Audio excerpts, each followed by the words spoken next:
বিটিচিৰ চিফ মাননীয় হাগ্ৰামা মহিলাৰী ছাৰে ইচি মিটিঙত এটা সিদ্ধান্ত লৈছিল যে আমাৰ যিসকল ল'ৰা ছোৱালী টপ 10 জিলা হিচাপে টপ 10ত আছে মেট্ৰিক আৰু হায়াৰ ছেকেণ্ডাৰী এক্সামত আৰু যিসকলে MIL ছাবজেক্টত 100 নম্বৰ পাইছে জিলা হিচাপে তেওঁলোকক আমি সম্বৰ্ধনা দিব লাগে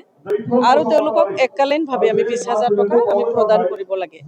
সেই হিচাপে আজি প্ৰতিটো জিলাত আমি এনেকুৱাকে দলীয় হিচাপে এইটো দলক দায়িত্ব দিছে দলীয় হিচাপে আমি তেনেকুৱাকে আজি আহি পেলাই আমাৰ বাক্সা জিলাত 105 জন টোটেল আমাৰ মেট্ৰিক আৰু হায়াৰ ছেকেণ্ডাৰীৰ পৰা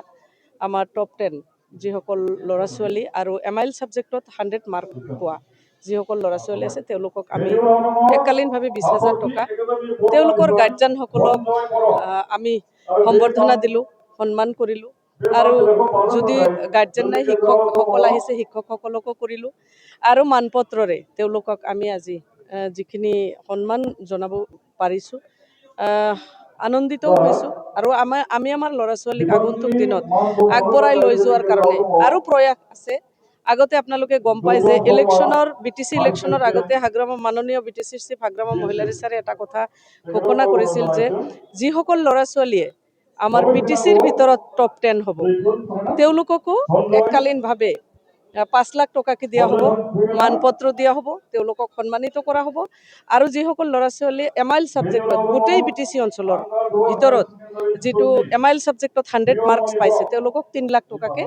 এককালীনভাৱে সাহায্য কৰা হ'ব মানপত্ৰ দিয়া হ'ব আৰু সেইটো গভৰ্ণমেণ্টে কৰিব আৰু স্কুলবিলাক কিন্তু গভৰ্ণমেণ্টৰ হ'ব লাগে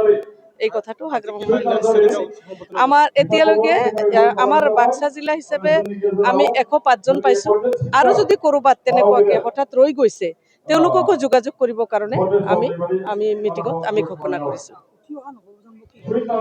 উঠি অহা নৱপ্ৰজন্ম আমাৰ ভৱিষ্যত আমাৰ দেশৰ ভৱিষ্যত আমাৰ সংবিধানৰ ভৱিষ্যত আমাৰ ভাৰতৰ নাগৰিক তেওঁলোকৰ হাততেই আমি সুৰক্ষিত আমাৰ দেশ সুৰক্ষিত আমাৰ সংবিধান সুৰক্ষিত আমাৰ নৱপ্ৰজন্মক আমি এটাই কথা কওঁ আমি তেওঁলোকৰ কাৰণে আছোঁ চৰকাৰ হিচাপে দল হিচাপে আমি তেওঁলোকক আগবঢ়াই লৈ যোৱাৰ কাৰণে আমি সদায় সহযোগ কৰিম আৰু তেওঁলোকক আগবঢ়াই লৈ যাম।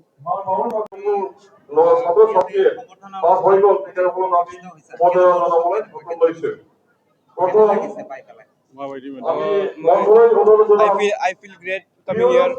I'm very grateful and honored to stay here. I would like to thank District BPF and BJP for organizing this event. And I would like to thank my parents and my family members, teachers, friends,